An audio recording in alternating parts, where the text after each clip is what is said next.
Hi friends, ಇವತ್ತು ಎಲ್ಲರೂ ಇಷ್ಟಪಡುವಂತಹ ಸಮೋಸನ ತೋರಿಸ್ಕೊಡ್ತಾ ಇದ್ದೀನಿ. ತುಂಬಾ ಕ್ರಿಸ್ಪಿಯಾಗಿ ಮಿನಿ ಸಮೋಸ ಹೇಗೆ ಮಾಡೋದು ಅಂತ ತೋರಿಸ್ಕೊಡ್ತಾ ಇದ್ದೀನಿ. ತುಂಬಾ ರುಚಿಯಾಗಿರುತ್ತೆ.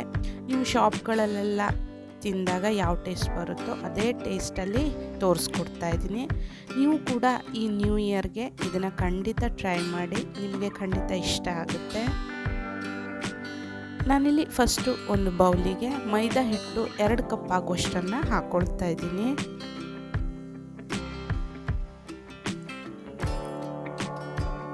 ಹಾಗೆ ಇದಕ್ಕೆ ಅರ್ಧ ಟೀ ಸ್ಪೂನ್ ಆಗುವಷ್ಟು ಅಜ್ವೈನ, ಹಾಗೆ ರುಚಿಗೆ ತಕ್ಕಷ್ಟು ಉಪ್ಪನ್ನು ಸೇರಿಸ್ತಾ ಇದ್ದೀನಿ. ಇದನ್ನು ಈವನ್ ಆಗಿ ಸ್ಪ್ರೆಡ್ ಮಾಡ್ಕೋಬೇಕು. ಹಾಗೆ ಇದಕ್ಕೆ 2 ಟೀ ಸ್ಪೂನ್ ಆಗುವಷ್ಟು ತುಪ್ಪನ, ಇದ್ರ ಜೊತೆಗೇನೆ 2 ರಿಂದ 3 ಟೀ ಸ್ಪೂನ್ ಆಗುವಷ್ಟು ಎಣ್ಣೆ, ಇವೆರಡನ್ನು ಬಿಸಿ ಮಾಡ್ಕೋಬೇಕು. ನೀವು ಬರೀ ಎಣ್ಣೆಯನ್ನೇ ಬಿಸಿ ಮಾಡಿ ಕೂಡ ಹಾಕ್ಕೋಬೋದು.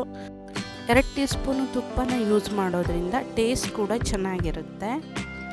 ಇದನ್ನು ಚೆನ್ನಾಗಿ ಇನ್ನೊಂದು ಸರಿ ಮಿಕ್ಸ್ ಮಾಡ್ಕೊಳ್ತಾ ಇದ್ದೀನಿ. ಬಿಸಿ ಇರೋದ್ರಿಂದ ಸ್ಪೂನ್ ಹೆಲ್ಪಿಂದ ಮಿಕ್ಸ್ ಮಾಡಿಕೊಂಡು ಆನಂತರ ಕೈಯಲ್ಲಿ ಈ ಥರ ಮಿಕ್ಸ್ ಮಾಡ್ಕೋಬೇಕು. ಇದನ್ನು ರಬ್ ಮಾಡ್ತಾ ಈ ಥರ ಮಿಕ್ಸ್ ಮಾಡ್ಕೋಬೇಕು. ಇದರಲ್ಲಿ ಮುಷ್ಟಿ ಕಟ್ಟಿದಾಗ ಈ ಥರ ಉಂಡೆ ಥರ ಆಗಬೇಕು. ಈಗ ಇದಕ್ಕೆ ಸ್ವಲ್ಪವೇ ನೀರನ್ನು ಹಾಕ್ಕೊಂಡು ನಾದ್ಕೊಳ್ತಾ ಇದ್ದೀನಿ. ಚಪಾತಿ ಹಿಟ್ಟಿನಕ್ಕಿಂತ ಸ್ವಲ್ಪ ಗಟ್ಟಿಯಾಗಿರಬೇಕು ನಾವು ಕಲಿಸ್ಕೊಳ್ಳೋ ಹಿಟ್ಟು. ಒಂದೇ ಸರಿ ಜಾಸ್ತಿ ನೀರನ್ನು ಹಾಕ್ಕೋಬಾರ್ದು. ಹಿಟ್ಟು ಕಲಸಾದ ನಂತರ ಅದರ ಮೇಲ್ಗಡೆ ಸ್ವಲ್ಪ ಎಣ್ಣೆಯನ್ನು ಹಾಕಿ ಸ್ಪ್ರೆಡ್ ಮಾಡಿ ಇದನ್ನು ಮುಚ್ಚಿ ಅರ್ಧ ಗಂಟೆ ಬಿಟ್ಬಿಡಬೇಕು. ಈಗ ಚಿಕ್ಕದಾಗಿರೋ ಒಂದು ಮಸಾಲೆನ ರೆಡಿ ಮಾಡ್ಕೊಳ್ತಾ ಇದ್ದೀನಿ ಹೂರಣಕ್ಕೆ, ಅದ್ರ ಒಳಗಡೆ ತುಂಬೋದಕ್ಕೆ.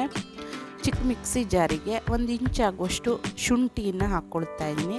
ಹಾಗೆ ಖಾರಕ್ಕೆ ಒಂದು ಹಸಿಮೆಣಸನ್ನು ಹಾಕ್ತಾ ಇದ್ದೀನಿ, ಜಾಸ್ತಿ ಕೂಡ ಹಾಕ್ಕೋಬೋದು. 1 ಟೀ ಸ್ಪೂನ್ ಆಗುವಷ್ಟು ಕೊತ್ತಂಬರಿ ಬೀಜನ ಹಾಕ್ತಾ ಇದ್ದೀನಿ. ಅರ್ಧ ಟೀ ಸ್ಪೂನ್ ಆಗುವಷ್ಟು ಜೀರಿಗೆ, ಹಾಗೆ ಅರ್ಧ ಟೀ ಸ್ಪೂನ್ ಆಗುವಷ್ಟು ಸೋಂಪು ಕಾಳನ್ನು ಹಾಕ್ತಾ ಇದ್ದೀನಿ. ಹಾಗೆಯೇ ಸ್ವಲ್ಪ ಕೊತ್ತಂಬರಿ ಸೊಪ್ಪು ಹಸಿದು ಹಾಕ್ಕೊಳ್ತಾ ಇದ್ದೀನಿ. ಇದನ್ನು ತರ್ತರಿಯಾಗಿ ರುಬ್ಕೋಬೇಕು. ಇದೇನೇ ಟೇಸ್ಟ್ ಕೊಡುತ್ತೆ ಮಸಾಲೆ.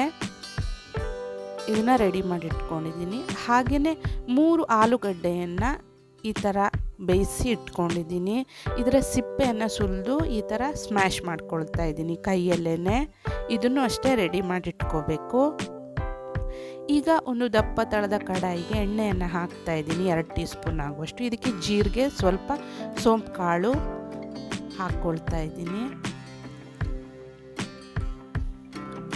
ಹಾಗೆ ಇದಕ್ಕೆ 1/4 ಟೀ ಸ್ಪೂನ್ ಆಗುವಷ್ಟು ಸಾಸಿವೆ, 1 ಟೀ ಸ್ಪೂನ್ ಆಗುವಷ್ಟು ಅಚ್ಚ ಖಾರದ ಪುಡಿನ ಹಾಕ್ಕೊಳ್ತಾ ಇದ್ದೀನಿ. ನಿಮಗೆ ಖಾರ ಇಷ್ಟ ಆಗೋದಾದರೆ ಮತ್ತು ಸ್ವಲ್ಪ ಹಾಕ್ಕೋಬೋದು. ಇದಕ್ಕೆ ರುಬ್ಕೊಂಡಿರೋ ಮಿಶ್ರಣನೂ ಕೂಡ ಹಾಕ್ಕೊಂಡು ಇದನ್ನು ಲೈಟಾಗಿ ಈ ಥರ ಫ್ರೈ ಮಾಡ್ಕೊಳ್ತಾ ಇದ್ದೀನಿ ಲೋ ಉರಿಯಲ್ಲಿ.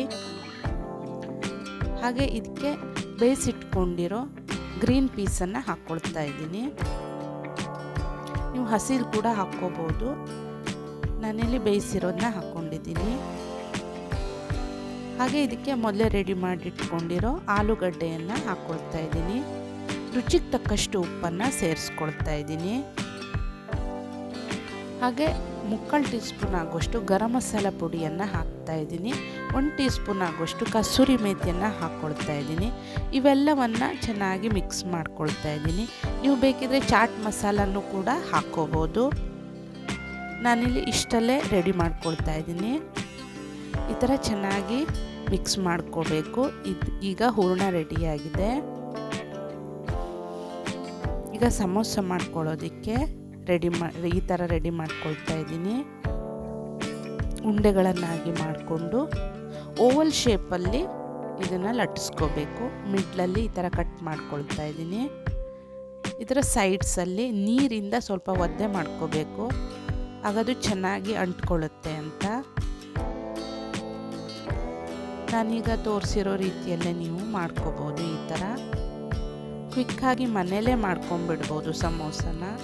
ಶಾಪ್ಗಳಿಂದ ತರೋದಕ್ಕಿಂತ ಮನೆಯಲ್ಲೇ ರೆಡಿ ಮಾಡ್ಕೋಬೋದು. ಈಗ ಇದ್ರ ಒಳಗಡೆ ಹೂರಣವನ್ನು ತುಂಬ್ತಾ ಇದ್ದೀನಿ. ಹಾಗೇನು ಮತ್ತು ನೀರಿಂದ ಸ್ವಲ್ಪ ಒದ್ದೆ ಮಾಡಿಕೊಂಡು ಸಮೋಸ ಶೇಪಿಗೆ ಇದನ್ನು ಮಾಡ್ಕೊಳ್ತಾ ಇದ್ದೀನಿ. ನಾನು ವಿಡಿಯೋದಲ್ಲಿ ತೋರಿಸಿರೋ ಹಾಗೇ ನೀವು ಟ್ರೈ ಮಾಡ್ಬೋದು. ನೋಡಿ ಈಗ ಸಮೋಸ ಶೇಪಲ್ಲಿ ಬಂದಿದೆ. ಹೀಗೆ ಎಲ್ಲವನ್ನ ರೆಡಿ ಮಾಡಿಟ್ಕೊಂಡಿದ್ದೀನಿ. ಈಗ ಇದನ್ನು ಲೋ ಫ್ಲೇಮಲ್ಲಿಟ್ಟು ಡೀಪ್ ಫ್ರೈ ಮಾಡ್ಕೋಬೇಕು. ಎಣ್ಣೆ ತುಂಬಾ ಕಾದಿರಬಾರ್ದು, ಸ್ವಲ್ಪನೇ ಕಾದಿರಬೇಕು. ಆಗಲೇ ಇದಕ್ಕೆ ಹಾಕ್ಕೊಳ್ತಾ ಇದ್ದೀನಿ. ಜಾಸ್ತಿ ಹೈ ಫ್ಲೇಮಲ್ಲಿ ಇಟ್ಕೊಂಡು ಕರಿಯೋದ್ರಿಂದ ಬೇಗನೆ ಬಬಲ್ ಬಂದುಬಿಡುತ್ತೆ. ಇದೊಂದು ನೆನ್ಪಿಟ್ಕೊಳ್ಳಿ. ಇದನ್ನು ಉರಿ ತುಂಬಾ ಲೋ ಫ್ಲೇಮಲ್ಲಿ ಇರುವಾಗಲೇ ಈ ಥರ ಎರಡು ಕಡೆ ಡೀಪ್ ಫ್ರೈ ಮಾಡ್ಕೋಬೇಕು. ಮಿನಿಮಮ್ 5 ನಿಮಿಷನಾದರೂ ಬೇಕಾಗುತ್ತೆ. 5ರಿಂದ 8 ನಿಮಿಷದವರೆಗೆ ಲೋ ಉರಿಯಲ್ಲೇ ಈ ಥರ ಎರಡು ಕಡೆ ಫ್ರೈ ಮಾಡ್ಕೋಬೇಕು. ಈಗ ರೆಡಿಯಾಗಿದೆ ಸಮೋಸ. ಇದನ್ನು ಒಂದು ಸರ್ವಿಂಗ್ ಪ್ಲೇಟ್ಗೆ ಸರ್ವ್ ಮಾಡ್ತಾಯಿದ್ದೀನಿ.